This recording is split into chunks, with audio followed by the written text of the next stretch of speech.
Según el gobierno colombiano, el año 2015 será el año de la firma de un acuerdo de paz en Colombia.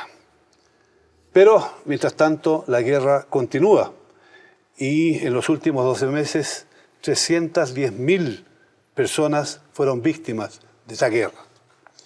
¿Podrá Colombia recuperar la paz? ¿Qué piensan los extranjeros que viven aquí en Colombia y que observan este conflicto de forma detenida? Bienvenidos a Claves, y esta es una coproducción de la televisión alemana Deutsche Welle y el canal Capital de Bogotá, Colombia. Mi nombre es Gonzalo Ernesto Cáceres y en la moderación me acompaña Omaira Morales del canal Capital. Como siempre, bienvenido. Vamos a presentar a nuestros invitados. Angélica Redberg, politóloga de la Universidad de los Andes y es directora del programa de investigación sobre conflicto armado y construcción de paz en Colombia. Bienvenida. Muchas gracias por la invitación.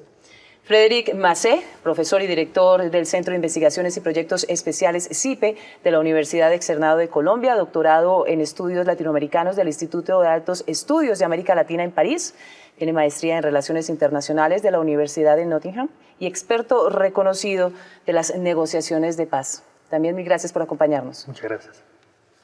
Enzo Nucio, tiene investigador doctoral del Instituto de Estudios Latinoamericanos de la Universidad de Estocolmo, en Suecia, y es investigador también visitante del Departamento de Ciencia Política de la Universidad de los Andes en Colombia. Gracias también por acompañarnos. Gracias.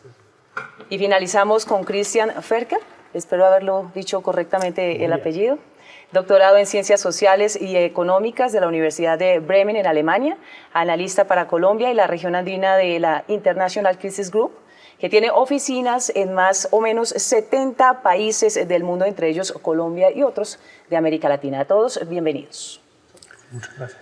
Y a pesar de los problemas, los avances y reveses, el gobierno del presidente Santos, el gobierno colombiano, considera posible llegar a un acuerdo para firmar la paz en Colombia con la guerrilla de las FARC. Angélica, ¿es demasiado optimista el presidente colombiano? Yo no sé si le pondría una fecha tan exacta como la que está poniendo el gobierno, pero sí considero que en contraste con muchos otros procesos de paz que se han probado en el país, con esquemas diferentes, este es el proceso que sin duda mejor ha integrado las lecciones del pasado, mejor diseñado está en términos de reglas de juego. Diferentes crisis nos han mostrado que el proceso ya tiene inercia propia, está blindado contra crisis profundas, y en ese sentido yo comparto ese optimismo. En 2 años de proceso de paz, ¿qué tanto se ha avanzado desde la perspectiva de un extranjero que vive en nuestro país? Yo creo que se ha avanzado mucho más que se ha avanzado en cualquier proceso anterior, eso es decir mucho. Nunca se ha logrado tanto como en este proceso, y en ese sentido hay que ser también optimista que se puede lograr aún más y se puede llegar a un acuerdo de paz. Yo siempre digo a mis amigos colombianos, uno a veces se precipita y dice, no, necesitamos una paz real, eso que se hace ahí en La Habana no es suficiente, pero uno también tiene que ser realista, porque durante muchas décadas no fue posible firmar una paz con las FARC, y entonces hay que ver este objetivo primero, que ya es un gran desafío en sí, y si se logra eso, pues ya será un gran obstáculo que queda fuera del camino de Colombia. Pero, Cristian, ¿cuáles son los avances concretos que se han logrado hasta ahora? ¿Qué cimenta este optimismo que hemos escuchado de los dos colegas que están presentes en esta conversación, en esta tertulia? ¿Qué bases concretas hay para pensar que este proceso avanza bien? Pues yo creo que hay realmente varios avances. Hay evidentemente avances en los puntos de la agenda, ¿no? Es una agenda que tiene 5 puntos sustanciales y ya las partes han acordado 3 puntos de la agenda.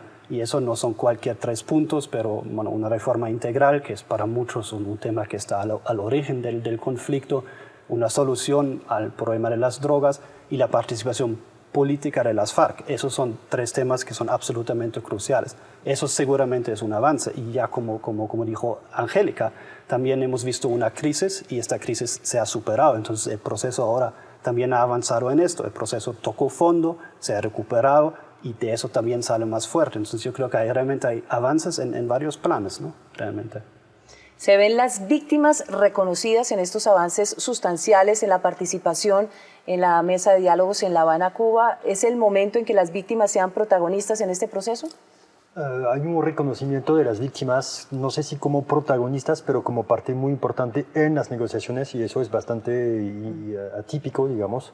En pocos procesos de paz las víctimas habían tenido una presencia, una visibilidad tan fuerte como en Colombia. Hablar de protagonismo en este momento, yo no sé si... Yo no creo que todavía están protagonistas, digamos que no están en la mesa de negociación negociando, están en La Habana, o por lo menos algunos representantes de las víctimas en La Habana, y eso ya por sí es un paso muy importante. Sin embargo, la opinión pública de Colombia parece estar dividida.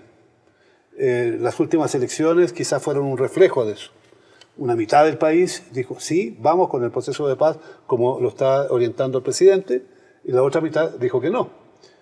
¿Cómo se puede, Angélica, solucionar este impasse? Un país dividido y la mitad del país sin el optimismo que vemos en esta conversación. Yo creo que en efecto hay dos paradojas importantes. Una es esa disyuntiva entre lo que ve la comunidad internacional y lo que se siente dentro de Colombia en términos de la perspectiva de éxito de este proceso.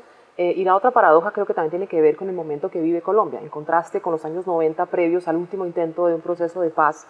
Este era un país inmerso incluso en una crisis económica profunda, una crisis de gobernabilidad y un escalamiento severo del conflicto armado, momento en el cual entonces la expectativa o la demanda de un proceso de paz claramente era un tema mucho más generalizado en el campo y en la ciudad. La diferencia entre esa Colombia y hoy es que para muchos colombianos el conflicto armado dejó de ser un problema.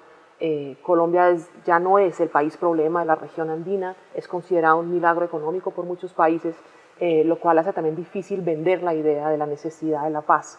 Yo creo que en ese sentido, por un lado, hay que entender mejor por qué tantos colombianos siguen siendo escépticos o siguen sintiendo que la negociación o los costos que ella implica no son el camino correcto. Y por parte del gobierno y del Estado colombiano creo que hay un trabajo mucho más grande que hacer en términos de la pedagogía en torno al proceso, explicar que la paz es preferible, que la paz tiene costos, pero que esos costos vale la pena incurrirlos. Sin embargo, hay que decir ahora mismo, y por eso te interrumpo, que el sector que más desconfianza despierta entre los colombianos son las FARC. ¿Por qué hay esta desconfianza tan grande, Cristian, hacia este grupo? Incluso los que apoyan al presidente Santos, un sector, dice, no, esta gente no se puede confiar en ellos.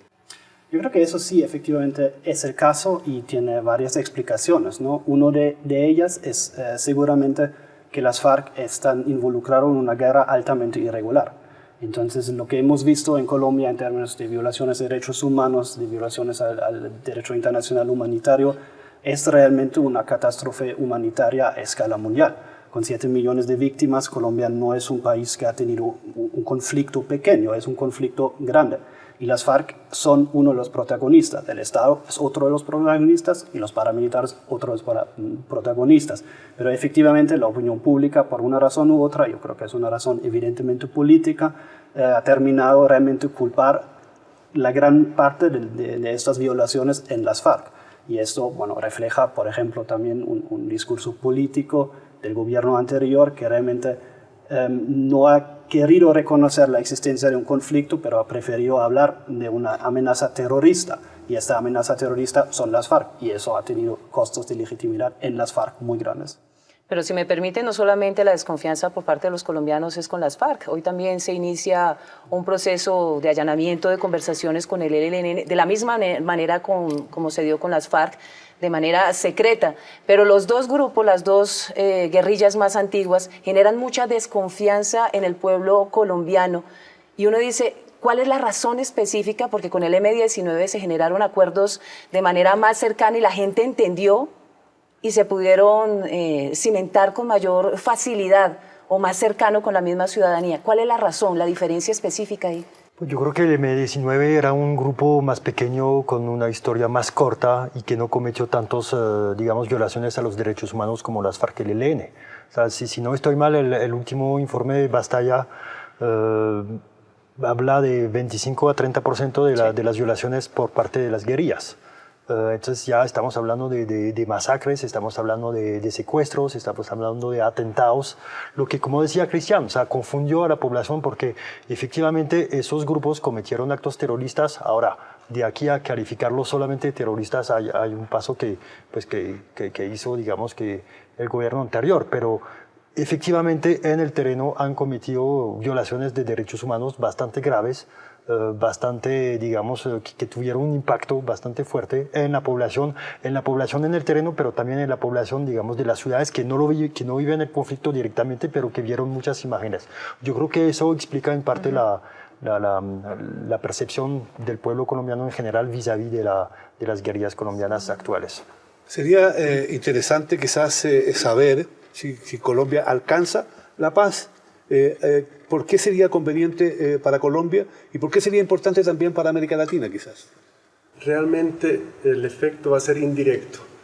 Creo que el acuerdo de paz no va a incluir las reformas que necesariamente necesita Colombia y de pronto tampoco se van a implementar tal cual como van a estar en el acuerdo. Pero creo que cuando se logra la paz, los actores armados legales van a estar al lado, ya no van a estar en el camino. Y esto va a abrir nuevas posibilidades para la sociedad civil para expresarse, para protestar, para desahogarse, para hacerse escuchar. ¿Ah? Y para construir, me imagino. Y para construir, sí, y exactamente para pedir las reformas que necesita este país. Yo creo que durante muchas décadas, en Colombia, por ejemplo, la agenda de la izquierda no fue escuchada justamente porque fue de alguna manera deslegitimada por la presencia de actores armados ilegales que también eran de izquierda. Una vez que esos actores armados ilegales salgan del escenario, creo que va a ser mucho más fácil para la sociedad civil de protestar y de presionar para que esas reformas sucedan como un efecto indirecto de la paz, no como un efecto del acuerdo de paz como tal, sino como un efecto indirecto de la paz. ¿Tiene la gente claridad específicamente de lo que se está negociando en La Habana, de los acuerdos, de esa agenda conjunta, de los 3 preacuerdos que se han avanzado y lo que viene específicamente? No, y es así porque en todos los procesos de paz hay algo que se discute, digamos, públicamente, que tiene una agenda clara, pero obviamente siempre ocurre que hay procesos paralelos que no son conocidos y no deben ser conocidos por todas las poblaciones involucradas. Eso tiene que ver, digamos, con lógicas de la negociación y también con aprendizajes del pasado, porque supimos aprender que negociar de cara al micrófono daña las negociaciones más que ayudarlas. En términos de qué se avecina, yo creo que también ahí falta un gran trabajo todavía en términos de informar a la población de qué tipo de costos habrá que asumir en relación con la paz, desde lo político hasta lo social y lo económico. Pero mi pregunta va... ¿Qué tan importante es que la gente realmente esté informada? Porque el gobierno nacional ha publicado 200 páginas más o menos sobre esos avances específicos que se han desarrollado en La Habana, Cuba, precisamente para que exista complicidad entre la misma ciudadanía y haya mayor apoyo a lo que se está desarrollando allá. Pues yo creo que es crucial y una de las razones por las cuales es crucial porque el gobierno ha efectivamente prometido tener algún referendo, uno no sabe exactamente el mecanismo, pero ha prometido la ratificación popular de los acuerdos. Y esto, claro, si la población no sabe lo que se ha negociado, desconoce el contenido, pues el riesgo de que salga un voto negativo o salga un voto con una participación muy baja es alto. Y claro, lo que necesita Colombia no solamente es una ratificación, pero una ratificación contundente. Se ha avanzado bastante, dice el gobierno, las propias FARC aseguran algo similar. Los periodistas que van a La Habana o que han seguido de cerca también dan más o menos ese mismo mensaje. Pero hay un punto clave, es decir, para que se llegue a firmar un acuerdo de paz, la FARC tiene que entregar las armas, tiene que producirse el desarme de la FARC. Y la FARC dice, no, nosotros firmamos un acuerdo de paz, pero no queremos entregar las armas y no las vamos a entregar. Este es un asunto tan importante. ¿Cómo se puede avanzar pese a esa negativa, Frederick? Yo creo que hay por lo menos 2 aspectos, un aspecto técnico y un aspecto político. El aspecto político, las FARC, de manera legítima, aunque no se puede entender o el pueblo colombiano no lo acepta muy bien, las FARC dicen, nosotros entregamos las armas o no vamos a usar más las armas, pero a medida en que se implementen los futuros acuerdos de paz. O sea, que quieren condicionar la entrega de las armas a la implementación de los acuerdos de paz. Obviamente, eso puede llevar años. Obviamente, pero se puede entender porque quieren garantías, pero políticamente es muy difícil que el gobierno acepte eso. O sea, para el pueblo colombiano, ¿cómo van a tener las FARC candidatos, por ejemplo, a elecciones, sabiendo que todavía tienen algunas armas? Entonces, ahí hay un punto bastante importante. Técnicamente, yo creo que está más o menos claro que las FARC no van a entregar las armas al gobierno como pasó con los paramilitares. No vamos a tener el show mediático de que los comandantes y los combatientes van a entregar sus fusiles al gobierno. Ellos no quieren, y se puede entender también a nivel simbólico. Ahora, hay un problema de, digamos, técnicamente, sabemos que en ningún proceso de paz los movimientos de guerrilla entregan todas las armas. O sea, siempre guardan armas por razones X de seguridad, etc. Pero también el problema, a mi modo de ver, no es solamente el hecho de entregar las armas. El problema es de crear las condiciones para que no tengan que usar esas armas. Es fácil conseguir armas, yo entrego las armas, será fácil conseguir nuevas armas, pero para eso hay que tener dinero. Y ahí surge una nueva acusación que pesa mucho en la población. Se dice que las FARC son una especie de cartel de narcotráfico y por lo tanto tienen mucho dinero. ¿Cómo pesa ese argumento en las negociaciones? ¿Hasta qué punto las FARC realmente son un cartel del narcotráfico? Yo no lo veo tan así, realmente.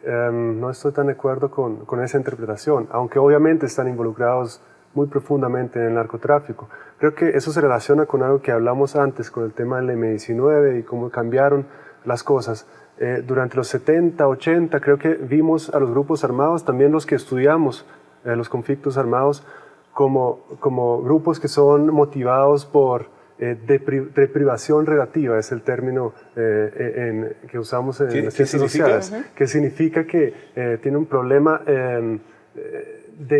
son deprivados de ciertos, de acceso al poder, de acceso a fuentes económicas y entonces cogen las armas y se vuelven insurgentes. Mientras a partir de los años 90 cada vez más nos hemos visto como depredadores, como gente que es codiciosa, que es ambiciosa, que solamente está motivada por enriquecerse personalmente. Yo creo que ni era tan cierto lo que pensábamos en los años 70, 80, que solamente eran unos que estaban detrás de unos ideales, ni es tan cerca lo que pensamos hoy, que son solamente codiciosos. Creo que hay un término medio entre los dos y ahí ubicaría yo también a las FARC. Claramente han usado el narcotráfico, lo han usado para financiarse. Hay seguramente personas dentro de las FARC y de pronto estructuras enteras que están principalmente interesadas en el narcotráfico, pero yo no llamaría a las FARC como tal un cartel del narcotráfico. Eso me parece una exageración. ¿Qué tanto se enrarece el escenario del proceso de paz hoy cuando el presidente de la República comienza a allanar el escenario pues, desde el marco jurídico para la paz y lanza una propuesta que genera mucha controversia y es el de precisamente el tema del narcotráfico, generar una conexidad del delito común o el delito político, perdón, con el tema del narcotráfico? Efectivamente, ahí hay dos temas, el tema de la impunidad, como lo dices, y el tema del narcotráfico. Yo creo que el tema del narcotráfico como delito político a mí no me choca en sí. Es cierto que en parte las FARC han recurrido al narcotráfico, o digamos, se han involucrado en algún eslabón del narcotráfico para financiarse. El problema es que de pronto se desbordó. O sea, algunos frentes, como lo reconoció hace poquito el jefe de las FARC, Timochenko, reconoció que había frente que se habían narcotizado y que estaban perdidos. Entonces, de una financiación se volvió como un objetivo en sí, no un medio para lograr el fin, sino sus objetivos, sino un objetivo en sí. Entonces, hay muchos frentes que sí están en eso. Ahora, la dificultad es de probar o comprobar la conectividad. Es decir, el delito común puede quedarse como delito común o puede también, efectivamente, si se comprueba que eso sirvió a financiar la guerrilla, eso podría ser un delito político. El problema es que si se acepta para las FARC, se debería aceptar para otros actores que no necesariamente tuvieron unos objetivos políticos, o se podría también aceptar para actores que a futuro van a inventar o instrumentalizar algunos objetivos políticos para beneficiar de este delito. Hay un aspecto que hay que tocarlo ahora ya, y es que los grupos paramilitares, hablemos claro, los grupos de ultraderecha de este país, armados, entregaron las armas. Pero hoy día el gobierno dice que los paramilitares no existen. Sin embargo, todo el mundo sabe que las bandas criminales, así llamadas BACRIM, tienen una relación muy alta con grupos de ultraderecha y con políticos paramilitares del pasado. El problema de los paramilitares no será el problema que va a enturbiar, Cristian, las negociaciones de paz en el próximo futuro. No será que ahí hay un tema extraordinariamente complejo, problemático, políticamente muy serio, que puede frenar el proceso de paz. Sin duda.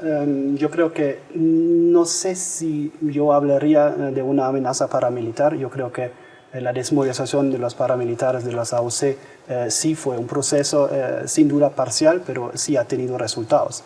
Lo que ahora subsiste, lo que el gobierno llama las bandas criminales, no es exactamente lo mismo en más pequeño que las AUC. Es otra cosa y también es más pequeña. Diciendo eso, yo creo que no se puede descartar que hay una amenaza seria de violencia política o de un rebrote de violencia política en el futuro. Y eso tiene que ver no solamente con la oferta de una banda criminal que puede ejecutar algunas acciones violentas, que puede matar gente, pero también hay una demanda, ¿no? Hay ciertas partes de élites regionales que han tenido, digamos, una proclividad histórica de utilizar violencia para defender sus intereses. Hoy el gobierno trata de firmar el acuerdo o el fin del conflicto con las FARC. Está haciendo lo mismo con el ELN. ¿Hay que hacer lo mismo con las BACRIM? Con estas bandas criminales que se han proliferado en todo el territorio colombiano sin control absoluto. No, yo diría que no, en absoluto. Yo creo que hay que trazar una línea muy clara.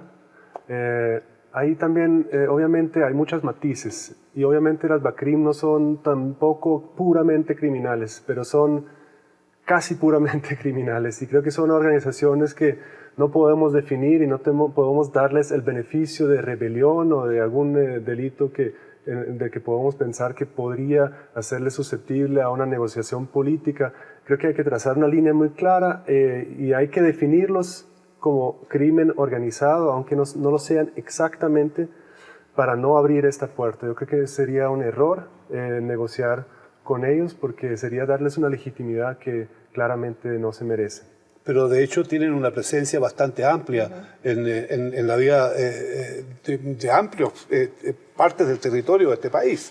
Sí. Y sin duda alguna esas estructuras, según algunos expertos, tienen una similitud muy grande con el paramilitarismo de antes. O sea, son casi lo mismo. O sea, llevan uniformes, tienen una estructura militares, son grupos armados, son grupos vinculados al narcotráfico, con grupos vinculados al crimen organizado y además a los políticos de derechas y de ultraderecha de esas regiones. Es decir, son de facto un poder. Estoy de acuerdo, yo estoy de acuerdo con Enzo en su apreciación normativa, no debería, pero yo estoy viendo pasos en esa dirección de reconocer a las BACRIM eventualmente como actores e interlocutores políticos también porque ejercen poder local, porque sus víctimas ya son reconocidas como sujetas de reparación por parte del Estado colombiano y porque como las BACRIM empezaron otros grupos, digamos, puede ser que no sea deseable y que hay que trazar la línea, pero sospecho que al cabo de unos años vamos a estar negociando con las BACRIM también. Es que trazar, perdón, sí, si claro. me permite, trazar la línea sí, idealmente sería lo ideal, pero es muy difícil, porque efectivamente hay una afiliación clara con los grupos paramilitares, pero como dice Cristian, no son los mismos. O sea, hay una evolución. El hecho de que haya una afiliación no significa que sean iguales. Hay una evolución hacia una criminalización más de esos grupos, una mafiaización. Yo creo que son grupos armados, son mafias en armas. O sea, son grupos criminales con una capacidad, con un aprendizaje militar muy importante, lo que dificulta realmente la lucha contra este fenómeno. Pero hay que combatirla a las BACRIM no de la misma manera que se combaten a las guerrillas. Hay que pensarlas más en grupos criminales, mafiosos, con una capacidad económica muy, muy importante, tanto en el narcotráfico, también todo lo de la minería ilegal. Entonces, lo que en las negociaciones yo no creo que la presencia de esos grupos vaya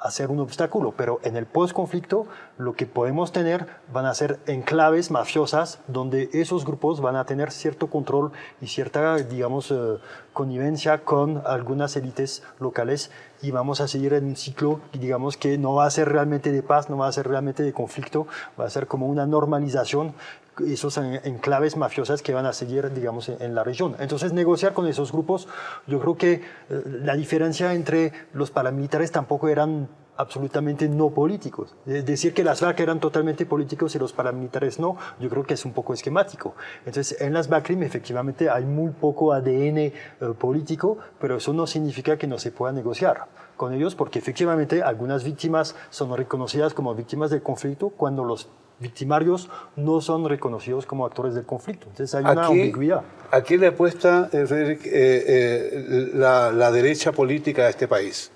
Los sectores políticos que se oponen al proceso que lleva adelante el presidente Santos.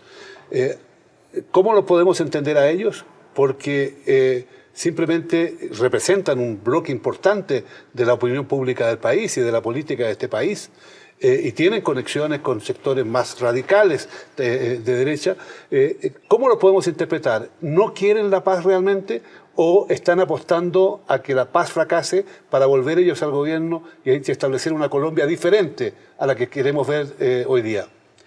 Yo creo que dentro de la oposición política al proceso realmente hay diferencias bastante grandes. Hay gente que realmente articula que son, digamos, quejas y preocupaciones legítimas, por ejemplo, frente a la impunidad y también, bueno, frente a la participación política. No es totalmente claro que alguien que ha cometido serios crímenes internacionales debería participar en política. Eso yo creo que son puntos que se pueden debatir. Pero dentro de la oposición política al proceso claramente también hay gente pues, que ve este proceso como una amenaza a sus intereses económicos, políticos y sociales. Y esta gente es probablemente pues, digamos, producto de las demandas que el día de mañana podrían verse satisfechas, ¿no? Cuando realmente, como decía, Colombia pueda discutir los problemas y exigir una nueva Colombia. Tiene mucho que ver con eso. Yo creo que esta oposición en una buena parte representan lo que eran en otra época las élites regionales, en otra época terratenientes, en los años 80 hemos visto eso, que se opusieron apasionadamente al proceso de paz de Belisario Betancur, que se opusieron a todos los procesos de paz con la guerrilla en el pasado, que se opusieron a una apertura política, que se opusieron a de pronto poner en entredicho sus tenencias, la propiedad, tierra, etc. Yo creo que representan en buena parte los mismos intereses que hemos visto durante los últimos 30 años. No todos, obviamente, y ahí es bueno matizar y hay que decir que claramente hay argumentos en contra de algunas concesiones que el gobierno quiere hacer que son totalmente válidas. De acuerdo a los últimos sucesos que se han presentado en el país que generaron la suspensión del proceso de paz, que para los amigos de la paz, pues obviamente generó mucha preocupación, pero los enemigos de la misma, pues obviamente potencializaron. ¿Existe la posibilidad que con este antecedente, le contamos a nuestros televidentes el secuestro del brigadier general Rubén Darío Alzate por parte de las FARC? En Bermudas. En Bermudas, sí, bueno, un error táctico y militar, así se ha reconocido, pero se logró la suspensión. Todavía no sabemos realmente qué fue lo que sucedió con esta retención o secuestro, que ahí también hay otro debate para allanar. Pero es posible que con este tipo de problemas que se vienen generando, de obstáculos al proceso de paz, los enemigos de la misma puedan en algún momento detener este avance considerable en nuestro país. Yo creo que ningún proceso está blindado contra toda clase de sabotajes. Y no quiero decir que el secuestro haya sido un sabotaje, pero digamos mínimamente es una crisis. Y obviamente eso siempre es una posibilidad, sin embargo creo, en contraste con otros procesos, y viendo la relativa agilidad con la que se han resuelto crisis recientes, que este proceso parece estar por lo menos encaminado hacia la generación de confianza mutua suficiente que le permitió superar que era un impasse muy importante porque por primera vez se secuestraba a un general de la República en condiciones de clara violación de toda clase de reglas de campo para ellos.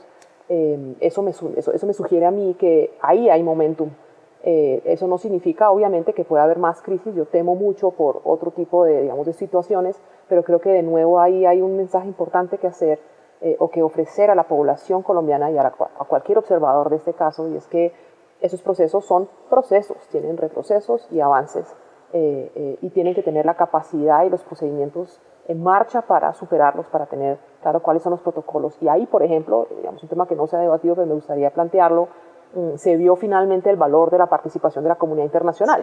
Uno de los temas, digamos, importantes de este proceso es que fue planteado como un proceso de colombianos para colombianos, de nuevo en parte como aprendizaje del limitado rol de actores internacionales o del desaprovechado rol quizás de actores internacionales en procesos previos, y aquí finalmente se vio, digamos, realmente la posibilidad de organizaciones internacionales y de los garantes que hasta ahora solamente estaban aparentemente sentados en la mesa de efectivamente producir ese acercamiento de forma rápida, y creo que ese tipo de recursos tienen que estar en marcha y tienen que poderse saber aplicar en situaciones de emergencia como esta.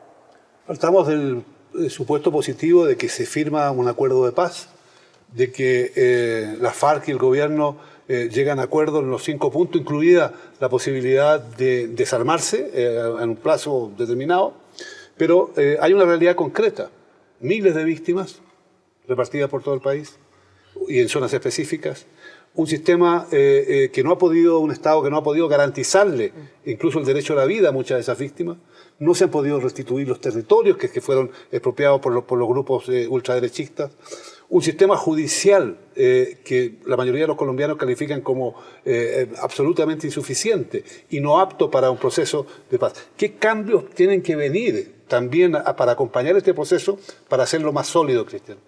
Pues yo creo que, a diferencia de otros procesos de justicia transicional que Colombia ha visto, y allá me refiero al proceso de justicia transicional con los paramilitares, la primera cosa que habría que hacer es un proceso muchísimo menos judicial. El proceso con los paramilitares fue altamente judicial. Allá a las cortes y a los fiscales se les dio la responsabilidad de establecer la verdad, establecer la reparación, establecer básicamente todo. Eso claramente no funcionó muy bien. Creo que hay que apostar muchísimo más a un proceso extrajudicial, a un proceso territorial y a un proceso político de trabajo con las comunidades, de trabajo con los victimarios y de trabajo con las víctimas. ¿Y es posible eso? Claro, es posible, y Colombia ya va hacia este camino, ¿no? Si miramos un poco los cambios que había en el régimen de justicia transicional, eso claramente va hacia este camino. Es el reto de los negociadores fortalecer este camino y realmente hacerlo no solamente negociable, pero también algo que se pueda implementar. ¿Qué papel juegan las fuerzas militares hoy, precisamente en este proceso de la justicia transicional? ¿Qué papel van a jugar? Porque se quiere de alguna manera en el tema de los delitos, de lesa humanidad, de los falsos positivos que hemos vivido en nuestro país y demás, que se mida por el mismo rasero a los guerrilleros como a las fuerzas militares. Yo creo que, o sea, en términos de justicia transicional o la solución no puede ser radicalmente diferente entre las FARC o los grupos de guerrilla y las Fuerzas Armadas legítimas. Pero tampoco puede ser totalmente, o sea, no puede ser totalmente diferente, no puede ser totalmente similar. Entonces, toda la dificultad es de encontrar algunas coherencias, algunos patrones similares, tomando en cuenta las particularidades de cada uno. O sea, pensar en una impunidad o en, digamos, en algunas condenas bastante bajas para las FARC y algunas condenas muy fuertes para los militares es impensable.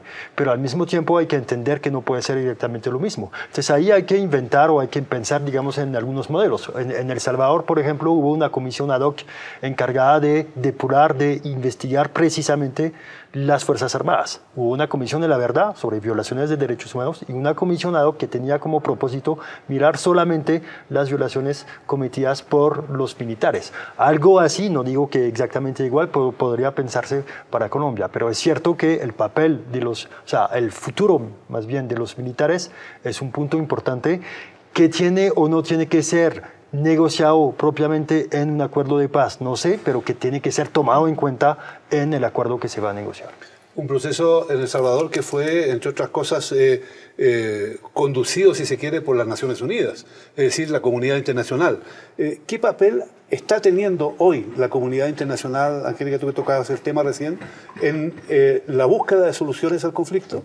¿Y qué papel debe tener mañana la comunidad internacional? ¿Hasta dónde tiene que llegar su compromiso? Sin duda un papel mucho menor que en otros procesos, en parte porque del proceso anterior del Caguán mínimamente se sacó la lección de que había habido mucha participación sin mucha estructura, es decir, se había tenido como la idea de involucrar a muchísimos actores sin tener muy claro para qué servía esa participación. En ese sentido, la participación de la comunidad internacional hoy se ha visto muy limitada y una de las cosas, los contrastes más importantes, especialmente que mencionabas en cuanto al papel de la ONU, que hoy en día básicamente se reduce por el momento a un papel de coordinación de encuentros para recoger propuestas de la sociedad civil, pero no tiene de momento un lugar o un papel fundamental en las negociaciones mismas.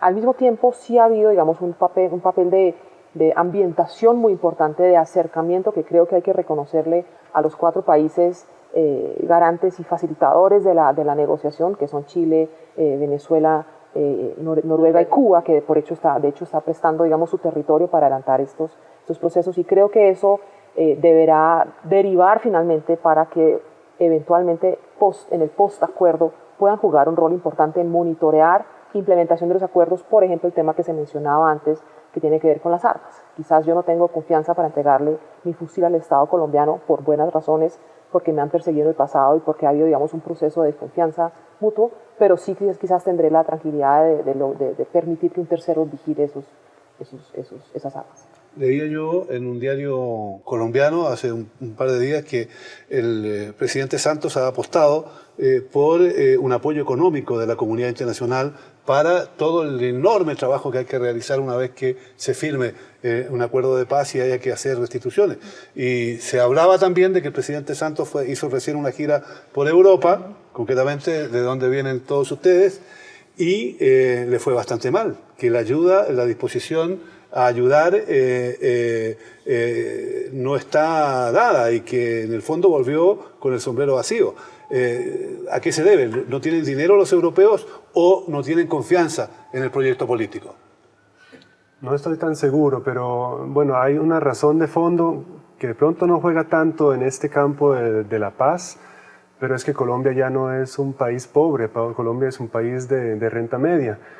Colombia tiene mucha más capacidad, Colombia puede recaudar más dinero de sus propios ciudadanos y entonces Colombia tiene también la responsabilidad de financiar ella misma este proceso, gran parte de ese proceso, y creo que siempre hay ciertos celos por parte del gobierno colombiano hacia los extranjeros en términos de qué tanto se pueden involucrar, y en esta medida creo que es natural que ellos mismos entonces se tienen que encargar de las tareas que vienen, sobre todo ellos. Claramente ojalá haya más apoyo también internacional para ciertos temas puntuales, pero creo que en general la responsabilidad es de Colombia en este proceso. Y en ese sentido no me parece tan malo que no haya tanto apoyo desde afuera, porque la responsabilidad está aquí. Si me permiten, cambiamos un poquito de tercio, y es que hay una población o un sector de nuestro país que ha sido afectado fuertemente por el conflicto, y ha sido el del campo, el de los campesinos. En los últimos años se han manifestado de diferentes maneras, se han hecho acuerdos y demás, y es un sector a que el gobierno tiene que pues tomar medidas radicales, y en La Habana, Cuba, no solamente con el tema de las tierras y demás, una reforma o no agraria, pero hay que reivindicar sus derechos rápidamente, y será un punto estratégico a desarrollar en La Habana, Cuba. Se está trabajando de manera óptima, además de presentar acuerdos que son incumplidos finalmente. Se está trabajando básicamente para reivindicar los derechos de los campesinos que tanta sangre, sudor y lágrimas definitivamente han entregado en este conflicto en nuestro país. ¿Y sin armas? Y sin armas. O sea, yo creo que sí, ahora, que se puede hacer más, siempre se puede hacer más. Yo creo que hay un reconocimiento del gobierno de que el tema agrario era uno de los temas fundamentales sin el cual no se podía negociar con las FARC. Pero a mí me da la impresión también que las FARC de alguna manera reconocen que no tienen el monopolio de la vocería de los campesinos. Obviamente hay muchos campesinos que son afines, que viven en las zonas controladas por las FARC, pero lo que hemos visto hace un año y medio con los paros agrarios muestra hasta cierto punto que el movimiento campesino va más allá de las reivindicaciones de las FARC, y eso es una dificultad, pero también es una muestra de que sin o con proceso de paz hay reformas urgentes, profundas, estructurales que necesita el campo colombiano.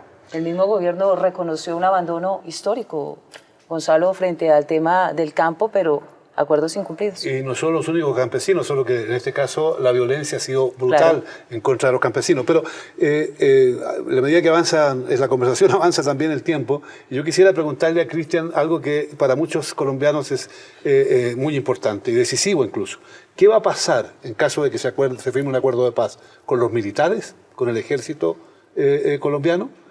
¿Qué va a pasar o qué debería pasar con los podemos decir, guerrilleros que entreguen las armas? ¿Qué va a pasar con toda esa enorme cantidad de gente, sobre todo en el caso de la FARC, que no saben otra cosa que hacer que disparar a matar? Pues yo creo que el camino de los militares y de la guerrilla en el corto plazo va a ser radicalmente diferente. A la guerrilla hay que hacerle claramente una oferta de reintegración muy fuerte, muy creíble, que realmente le permita a la guerrilla cohesionarse alrededor de un proceso de paz, alrededor de un proceso de reencontrarse con la vida civil. A los militares no es claro que hay la misma necesidad de realmente hay que hacer una reforma de fondo en el corto plazo. Lo cierto es que los militares colombianos tienen otras tareas también que cumplir todavía en el postconflicto, entonces las acciones militares sí se van a reducir, pero no se van a parar por completo, mientras las acciones de las guerrillas sí se van a parar por completo. Entonces son realmente situaciones muy distintas. Ahora bien, que la reforma del sector de seguridad, del ejército y de la policía es una necesidad total a mediano plazo. Yo creo que de eso hay muy poca discusión. Pero esta discusión yo creo que hay que negociarla en Colombia, hay que negociarla con los voceros de la policía, de los militares, de la sociedad civil, eso es importante, y del Congreso. Ha pasado más de medio siglo y Colombia ha vivido momentos muy dolorosos con la guerra interna.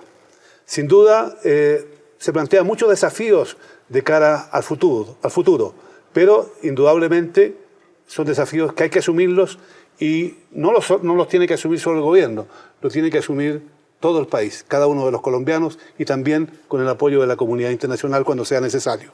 Gracias por acompañarnos. Gracias por estar con nosotros.